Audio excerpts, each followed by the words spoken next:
భాగవతాది గ్రంథాలు కథల రూపంలో ఉన్నాయి కదా. అంటే ప్రత్యేకంగా రామాయణానికి ఈ అధ్యాయం చదివితే ఈ ఫలితం అని చెప్పేసి అని లౌకికమైన ఫలితాలు ఉన్నాయి, కష్టాలు పోతాయని.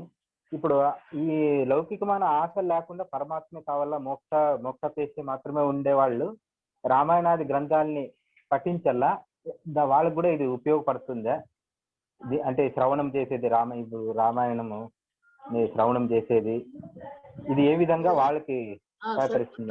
నాకు రామాయణాలైనా భారతమైనా భాగవతమైనా ఏవైనా సరే ఖచ్చితంగా ఉపయోగపడతాయి. కానీ ప్రతిదానికి కూడా ఫలశ్రుతి అంటే దీన్ని కనుక చదివితే ఈ ఫలితం వస్తుంది అని చెప్పేటువంటి ఫలశ్రుతి ఉంటుంది. భగవద్గీత కూడా ఉంది ఫలశ్రుతి. కానీ ఫలశ్రుతిని పట్టించుకోకుండా కేవలం జ్ఞాన మార్గంలో ఉన్నటువంటి వాళ్ళు ఫలశ్రుతిని పట్టించుకోకుండా దాంట్లో ఉన్నటువంటి విషయాన్ని పట్టించుకుంటారు.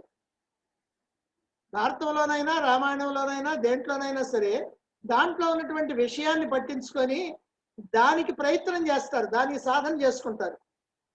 అప్పుడు ఖచ్చితంగా ఉపయోగపడుద్ది. కానీ ఈ ఫలశ్రుతి ఎవరు చెప్పారు? పసిపిల్లలకి.